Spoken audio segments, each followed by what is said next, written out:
90 के दशक में एक फिल्म आई थी बाजीगर, और इस बाजीगर फिल्म का एक बड़ा फेमस डायलॉग था कि जीती हुई बाजी यानी हारी हुई बाजी को जीतने वाले को बाजीगर कहते हैं। और ये डायलॉग ऐसा लग रहा है बना तो था शाहरुख खान के लिए, लेकिन शाहरुख खान की टीम पर उल्टा पड़ गया। क्योंकि जिस तरह से मुंबई इंडियंस ने मुकाबला जीता, उसको देखकर तो यही लगा कि ये डायलॉग थोड़ी देर के लिए ही सही शाहरुख खान से शिफ्ट होकर रोहित शर्मा के खेमे में चला गया है। नमस्कार, आप देख रहे हैं आईवीएम पॉडकास्ट पर खेल नीति, और मैं हूं राजीव मिश्रा। आज बात करेंगे रोहित शर्मा की उस बाजीगरी के बारे में जो हमें चेन्नई के मैदान पर देखने को मिली, और इस बाजीगरी की वजह से आईपीएल सीजन 14 में पहली बार गेंदबाज चमत्कार करते नजर आए।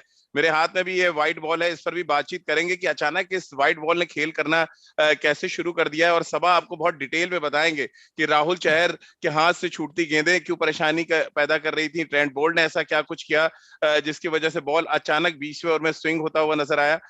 जसप्रीत बुमराह ने बहुत शानदार गेंदबाजी की, और कुणाल पांड्या जो लेफ्ट आर्म सीमर है उनके बारे में थोड़ा बहुत मैं भी बताऊंगा आपको कि वो क्यों इतने इफेक्टिव साबित हुए। इन सभी मुद्दों पे डिटेल में बातचीत करेंगे। सबा करीम हमारे साथ हैं, पूर्व क्रिकेटर और पूर्व सिलेक्टर, साथ ही कोलकाता नाइट राइडर्स के बड़े फैन हैं, लेकिन आज थोड़े निराश होंगे क्योंकि जिस अंदाज में कोलकाता ये मुकाबला हारी, किसी ने उम्मीद भी नहीं की थी कि 152 रनों का लक्ष्य हो और अंतिम 5 ओवर में आपको सिर्फ 30 रन बनाने हो मैच जीतने के लिए, आपके पास 6 विकेट सुरक्षित हो और उसके बाद आप मैच हार जाएं 10 रनों से, वो भी ये बड़ा अंतर आप इसको कह सकते हैं। सबा क्या कहेंगे, जीत की थाली सामने रख दी गई और अचानक वो थाली मुंबई इंडियंस ने खींच ली आपके सामने से। बहुत ही निराशजनक प्रदर्शन रहा केकेआर का। मुझे लगता है कि 90% जो मैच रहा वो उनके हक में था। 90% जो मैच घटा उन्होंने कंट्रोल किया, पर अंतिम के 10 जो परसेंट का जो मैच था जहां पर उनको आसानी से जीत दर्ज कर लेनी चाहिए थी, वहां पर वो दबाव में जिस तरह से रन चेस करना चाहिए वो देखने को मिला नहीं। और उसका अंतर बहुत 10 रन बहुत बड़ा अंतर होता है राजीव, और उसी वजह से मुंबई इंडियंस अंत में ये मैच भी जीत पाया। एक जी चैंपियन साइड है, उसको अगर आप थोड़ी सी भी जगह दे देंगे तो वो आसानी से वापसी कर सकता है, और वही किया मुंबई इंडियंस ने। मुझे लगता है राजीव के एक समय ऐसा था जब आपको 30 गेंदों में मुझे लगता है 31 से 32 रन चाहिए थे। 31 रन चाहिए थे जी। तो मतलब है कि रन अ बॉल की जरूरत थी। जी आज के जमाने में मॉडर्न क्रिकेट ने वो सिंगल्स लेने की जो एबिलिटी है, मुझे लगता है वो हमारे मॉडर्न जनरेशन के बल्लेबाजों से छीन सी ली है, या जी फिर उनको उनको ये एबिलिटी धीरे धीरे मुझे लगता है खत्म होती जा रही है। और वो हमेशा चाहते हैं कि मैच को खत्म करें वो बड़े बड़े शॉट्स लगाकर। कई कई बार अगर विकेट कंड्यूसिव नहीं है बड़े शॉट्स लगाने के लिए, तो वहां पर वो सिंगल लेने की जो एबिलिटी है होती है, वो आना जी बहुत जरूरी है, तब आप आसानी से मैच को खत्म कर सकते हैं। तो मुझे लगता है कि खराब शॉट सिलेक्शन, खराब डिसीजन के कौन से शॉट कब खेलना है, उसके साथ साथ सिंगल ना लेना, ये बहुत भारी पड़ा कल केकेआर को। बिल्कुल। और सवा अगर हम पूरे मैच का एनालिसिस बहुत सिलसिलेवार तरीके से करें तो ज़हन में दोनों टीमों की खराब बैटिंग आती है, दोनों टीमों की तरफ से अच्छी गेंदबाजी भी हुई है। खराब कौन ज्यादा खेला, मुद्दा ये है यहाँ पे कि आखिर के 5 ओवर में मुंबई ने 38 रन तो बनाए, उनके भी 6-7 विकेट गिरे।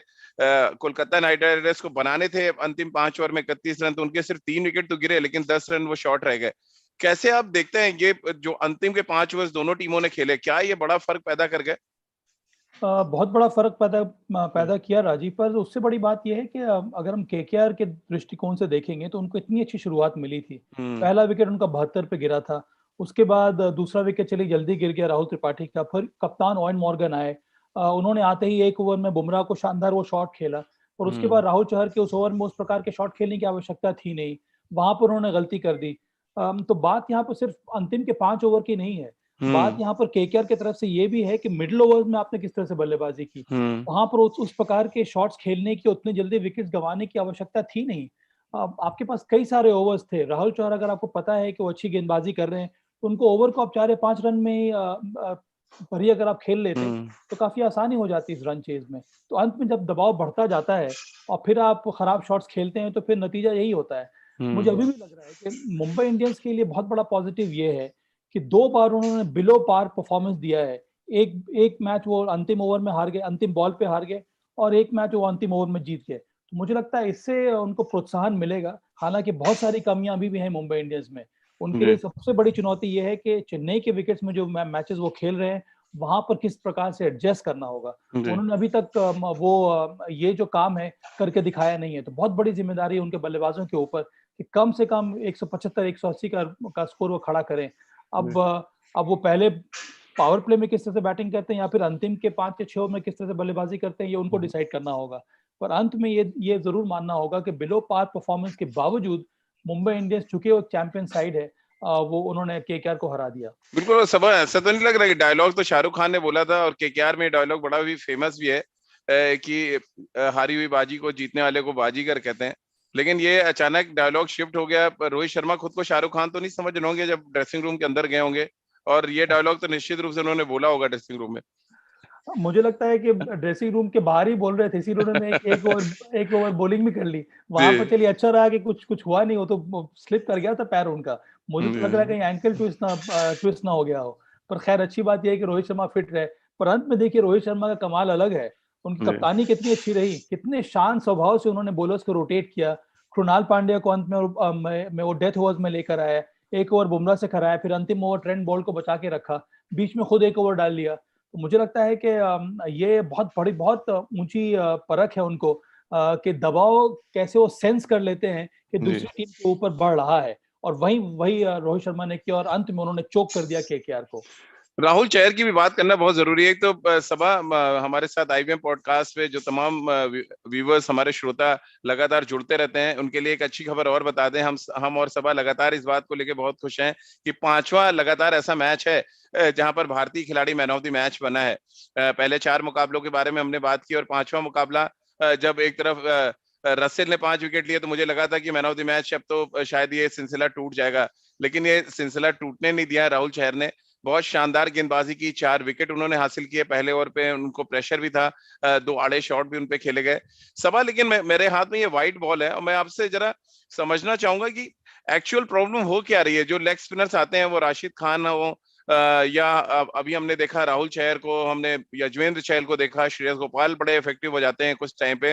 ये हाथ से जो बॉल रिलीज होता है लेग स्पिनर्स का, क्या सीम नहीं देख रहे हैं बैट्समैन, शाइन नहीं देख रहे हैं, क्या ऐसी प्रॉब्लम हो रही है? क्योंकि कल 2 ऐसे विकेट्स हैं जिन पे बहुत ज्यादा चर्चा करने की बात है। एक तो नीतीश राणा जिस तरह से कूदे, उनके चौथे ओवर में स्टंप हुए उनकी गुगली पे, और ठीक उससे पहले राहुल त्रिपाठी जिस तरह से आउट हुए। लेग स्पिन उन्होंने देख लिया था, बट वो शायद लेंथ से बीट हो गए।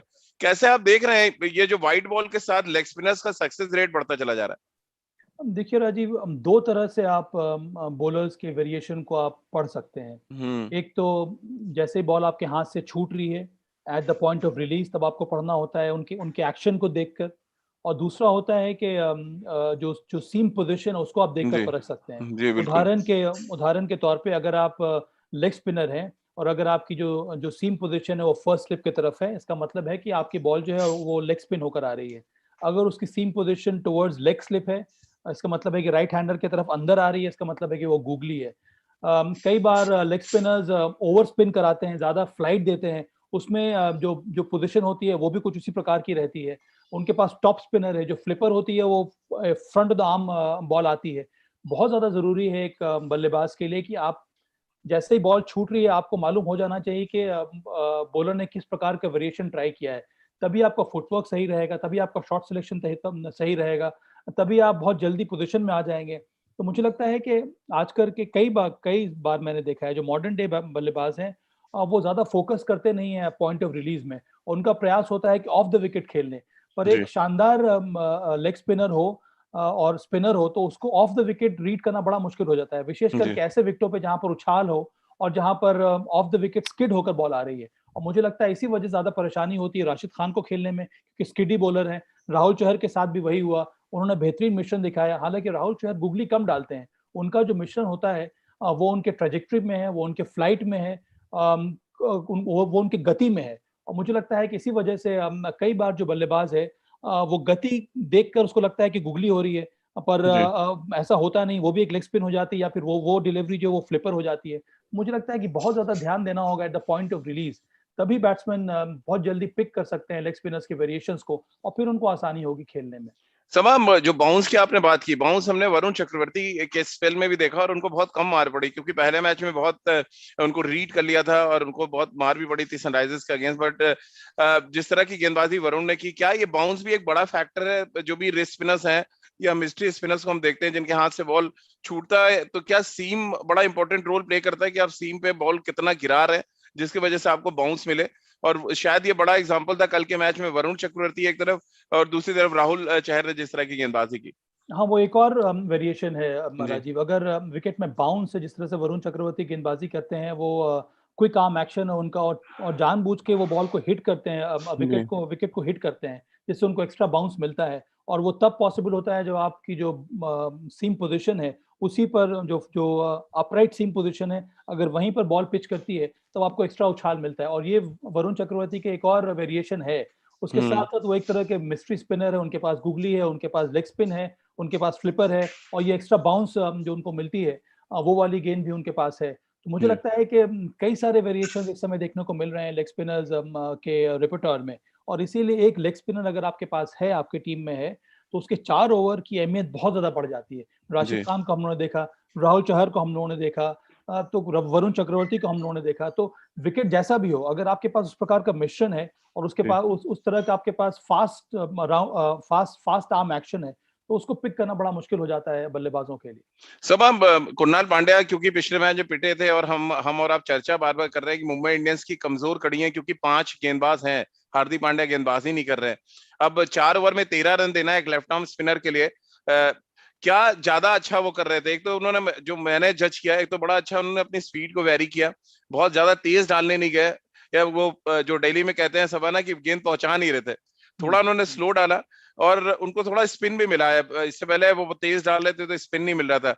क्या रीजन आप देख रहे हैं कि कुणाल पांड्या इतने सक्सेसफुल रहे, इतना कम इकोनॉमी के साथ उन्होंने गेंदबाजी की? विकेट गिर रहे थे, ये रीजन था, या आपको लग रहा है चेपॉक का पिच थोड़ा सा असिस्ट कर रहा था, थोड़ा बॉल ग्रिप कर रहा था वहां पड़ के? हाँ, कल मुझे हैरानी ये भी हुई राजीव के ओस का असर देखने को मिला नहीं सेकेंड जी हाफ में। और ये बहुत बड़ा एडवांटेज रहा दोनों स्पिनर्स के लिए, मुंबई इंडियंस के। कृणाल पांड्या को ऐसा विकेट चाहिए जहां पर विकेट में थोड़ा बहुत टर्न हो, थोड़ा स्लो सरफेस हो, तब वो जी अपनी गेंद में थोड़ा बहुत ज्यादा वेरिएशन लाते हैं। आपने सही कहा कि उनका प्रयास था कि बॉल धीमी की जाए, पर एक और वेरिएशन जो उन्होंने बहुत शानदार तरीके से इस्तेमाल किया, वो था पॉइंट ऑफ रिलीज। कहाँ से उन्होंने हम्म बॉल डाला, उन्होंने क्रीज के एकदम पहले से ही बॉल डाल दी। एक दो बॉल तो मुझे लगता है कि विकेट के पीछे से उन्होंने कर दी। तो हम्म 22 यार्ड के जगह पर बल्लेबाज को लग रहा हो कि 24 से 25 यार्ड से गेंदबाजी कर रहे हैं। तो जी वो भी एक वेरिएशन है जो कृणाल पांड्या ने शानदार तरीके से इस्तेमाल किया। वो बिहाइंड द पॉपिंग क्रीज उन्होंने जो गेंदबाजी की, उसको रीड करना थोड़ा बहुत कठिन हो गया बल्लेबाजों के लिए। तो वो एक हम्म शानदार मिश्रण था कृणाल पांड्या का। उसके साथ साथ जैसा कि आपने कहा कि विकेट में थोड़ा बहुत घुमाव था, धीमा था विकेट, वहां पर ऑन द राइज बल्लेबाज खेल नहीं सक रहे थे। और चूंकि विकेट में घुमाव मिल रहा था, तो बहुत कम बल्लेबाजों ने उनको स्टेप आउट करके विद द टर्न खेलने का प्रयास किया, क्योंकि वो शंका थी माइंड में कि कौन सी जी। बॉल टर्न कर जाएगी और और बल्लेबाज आउट हो सकता है। मुझे लगा कि कृणाल पांड्या ने बेहतरीन वापसी की है। कल अंत में आकर उन्होंने बल्लेबाजी भी अच्छी की। वो जो एक्स्ट्रा 10-15 जी रन उन्होंने बना दिए, उसी का फायदा अंत में मुंबई इंडियंस को मिला। सब थोड़ी कैरेबियन परेशानी की भी बात कर लेते हैं, क्योंकि मुंबई इंडियंस के जो टीम मैनेजमेंट है वो पोलार्ड के फॉर्म से परेशान होगा, और कोलकाता नाइट राइडर्स की टीम की बात करें, आंद्रे रसेल के फॉर्म को लेकर परेशान होंगे। खासतौर से आंद्रे रसेल को कल 2 जीवनदान भी मिले, एक कॉटन बोल्ट छूटा कुणाल पांड्या से, फिर एक लॉफ्टेड शॉट उन्होंने खोला, वो भी कैच छूटा। कैसे आप देख रहे हैं? ये दोनों बड़े मैच विनर्स हैं अपनी अपनी टीमों के लिए, और इनका न चलना बड़ा सेटबैक हो रहा है। खासतौर से कल की पोजीशन में अगर आंद्रे रसेल मैच निकाल के ले जाते, गेंद के साथ उन्होंने बड़ा अच्छा किया, और लेकिन बैटिंग में एज यूजुअल वो अभी तक ऐसा लग रहा है जैसे यूएई में स्ट्रगल कर रहे थे, कुछ वैसी स्ट्रगल उनका जारी है इंडिया में भी। राजीव, मुझे लग रहा है कि जिस प्रकार के विकेट्स हैं, ये कंड्यूसिव नहीं है आंद्रे रसेल की बल्लेबाजी के लिए। वो जी बहुत ज्यादा वो संघर्ष करते हुए आ रहे हैं। कल तो एक प्रकार से मुझे लगता है कि प्लेटफॉर्म सेट था उनके लिए, कुछ करने की जरूरत नहीं थी। एक या दो अगर बड़े शॉट्स वो लगा देते, छक्का लगा देते, तो मैच मुझे लगता है कि 1 या 2 ओवर पहले ही खत्म हो जाता। जी पर उन्होंने प्रयास जरूर किया। स्पिनर्स को ऐसे भी वो स्ट्रगल करते हैं, पर विशेष करके इस प्रकार के विकेट में जहां पर धीमापन है, विकेट में घुमाव मिल रहा है, टैकी है विकेट, वहां पर उनके लिए समस्या और ज्यादा बढ़ जाती है। जी स्ट्रॉन्ग बॉटम हैंड का वो इस्तेमाल करते हैं। उन्होंने एक या दो बार प्रयास भी किया, उसमें आउट होते होते बचे। तो मुझे लगता है कि पोलार्ड और आंद्रे रसेल, इन दोनों के लिए समस्याएं बहुत ज्यादा है। कि ये जो विकेट है उतना आसान नहीं है ऐसे बल्लेबाजों के लिए आकर शॉट्स लगाना। मुझे लगता है कि बहुत ज्यादा मेहनत की जरूरत है। थोड़ा मुझे लगता है कि विकेट पर और समय लगाना होगा। मुझे लगता है कि एक दो रन अगर स्ट्राइक रोटेट होता रहे और अगर इनिशियल एक दो ओवर में अगर उस प्रकार से आप सिंगल सिंगल ले लेते हैं, फिर आपको थोड़ा अंदाजा मिल जाता है विकेट के बिहेवियर का, विकेट के बाउंस का, विकेट के पेस का, फिर आप बड़े शॉट्स लगा सकते हैं। ऐसे ही जाके शॉट्स लगाना उतना आसान नहीं है पोलार्ड और आंद्रे रसल के लिए। मुझे लगता है कि इन दोनों को के लिए बहुत बड़ा चैलेंज है चेन्नई विकेट पे रन बनाना और ज्यादा इफेक्टिव साबित होना। लेकिन इसी चेन्नई के विकेट पे सूर्य कुमार यादव ने कमाल की बल्लेबाजी की, और खास तौर से जो एक फ्लिक शॉट उन्होंने खेला वो शायद बहुत सालों तक याद रहेगा, क्योंकि 99 मीटर का छक्का फ्लिक करके एक फास्ट बॉलर को मारना, पैट कमिंस को उन्होंने शायद ये लंबा छक्का मारा था। कैसे आप देख रहे हैं सूर्य कुमार यादव के फॉर्म को, और जितनी एफर्टलेस वो बैटिंग करते हैं, वो चाहे ड्राइव हरभजन सिंह पे जो 3 चौके उन्होंने लगाए आते ही, वो बहुत कमाल था। ओवरऑल एक इम्पैक्टफुल इनिंग्स हमें देखने को मिली चेन्नई के एक ऐसे ट्रैक पे जहां बैटिंग करना थोड़ा मुश्किल था। इस खिलाड़ी को रोकना बहुत मुश्किल है राजीव।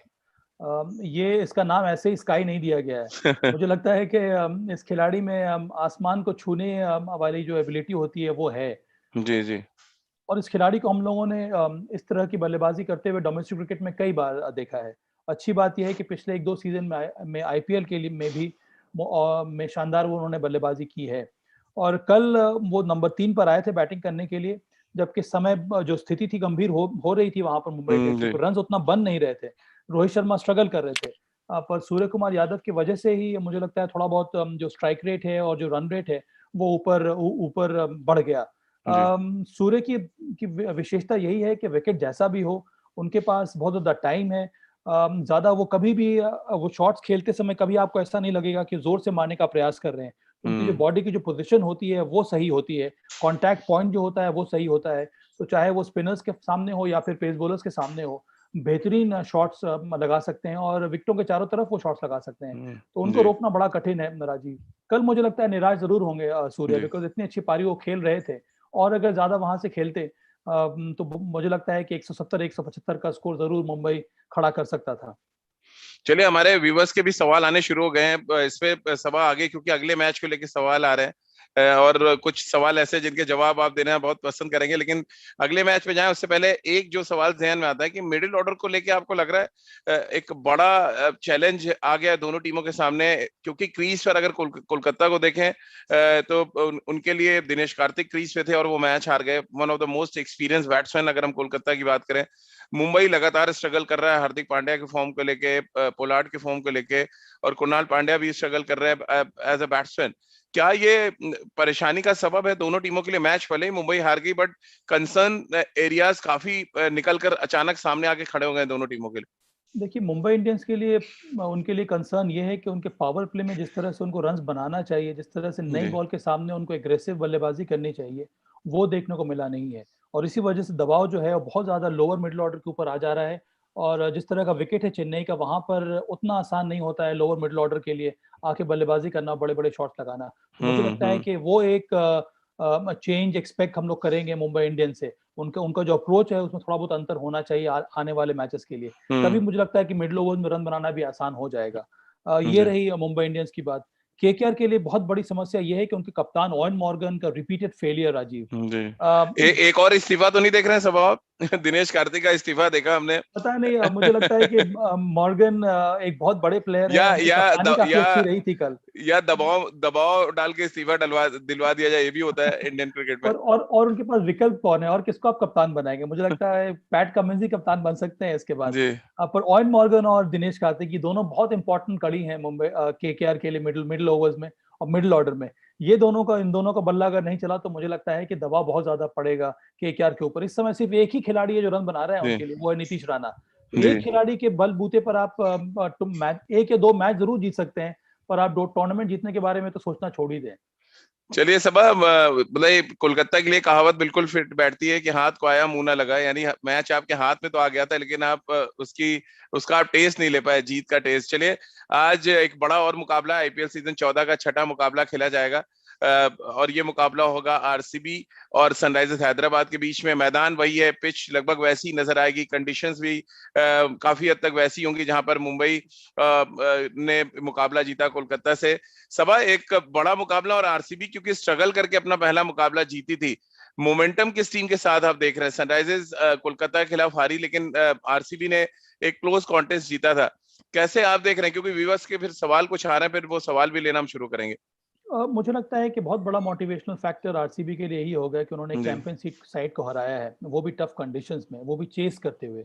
और हम लोगों ने देखा कल के मैच में क्या हुआ, तो 160 जी चेस करना एक स्ट्रॉन्ग बॉलिंग अटैक के विरुद्ध उतना आसान होता नहीं है, क्योंकि आरसीबी ने अचीव किया है पहले मैच में। तो यहाँ से उनको बहुत ज्यादा कॉन्फिडेंस मिलेगा।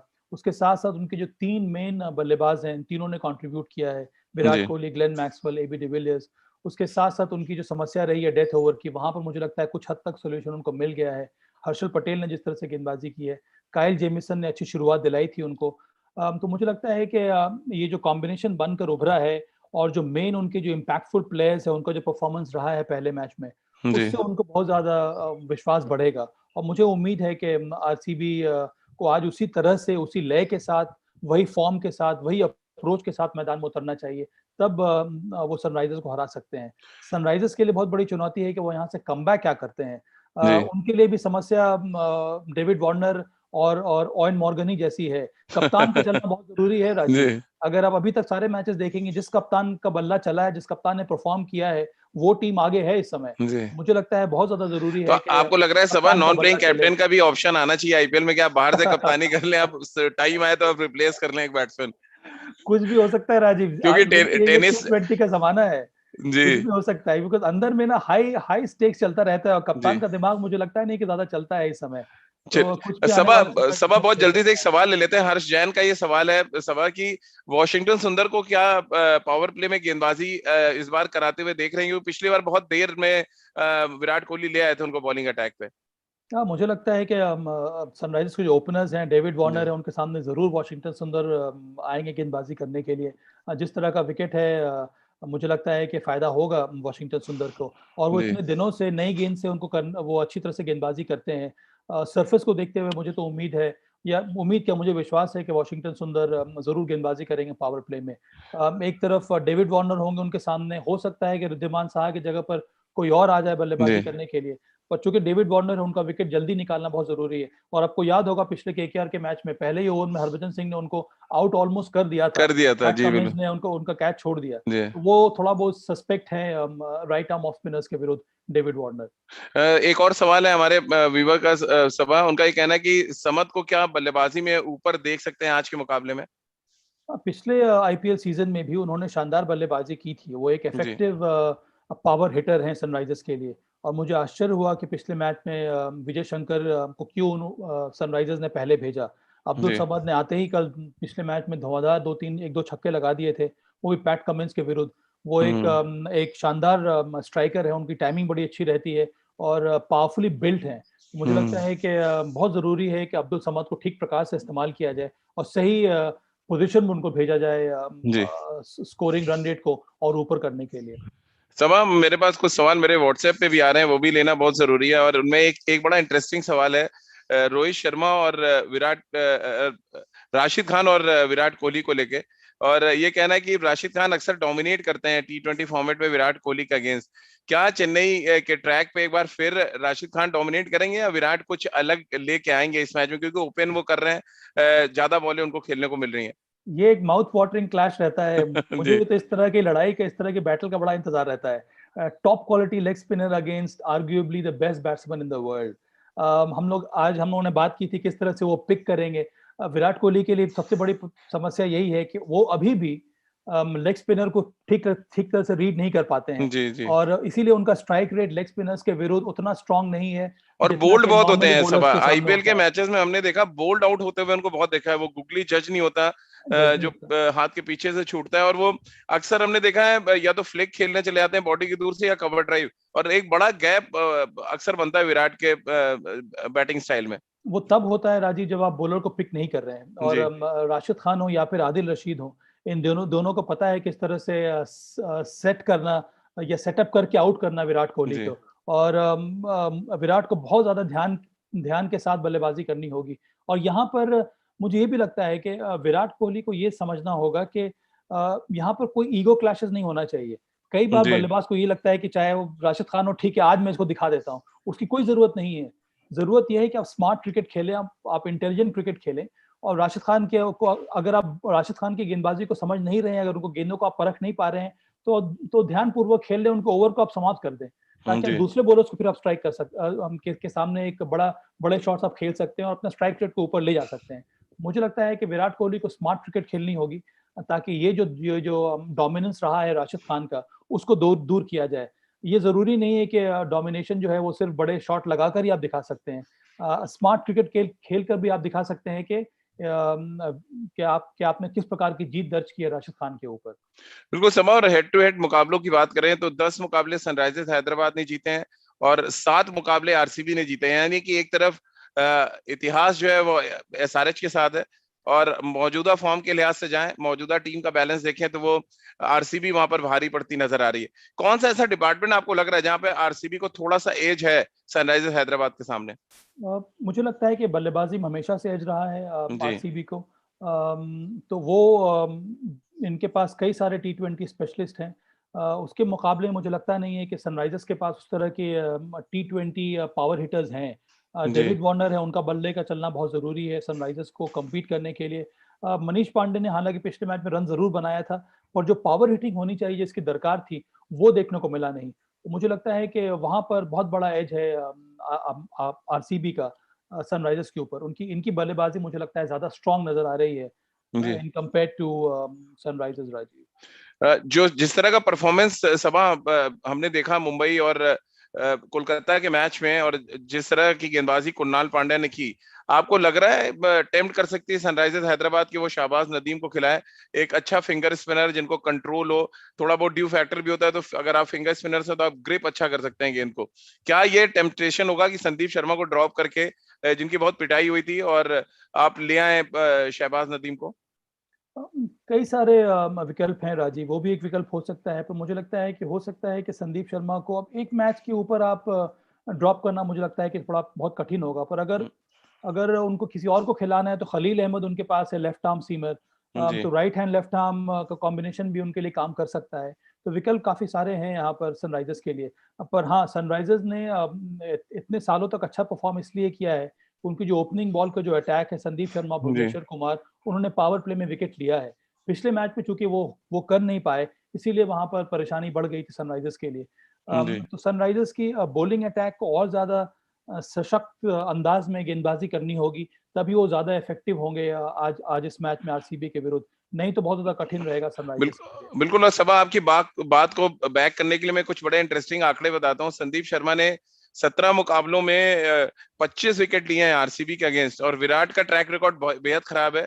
56 गेंदों पे सिर्फ 58 रन बना पाए वो सनराइजर्स हैदराबाद के खिलाफ। इसका मतलब है कि इसीलिए कह रहा हूँ कि सनराइजर्स की जो बॉलिंग अटैक है बहुत जी स्ट्रांग है। हर एक बॉलिंग अटैक का एक या दो दिन बुरा गुजरता है। जी तो मुझे लगता है कुछ उसी विश्वास के साथ सनराइजर्स आज मैदान में उतरेगी।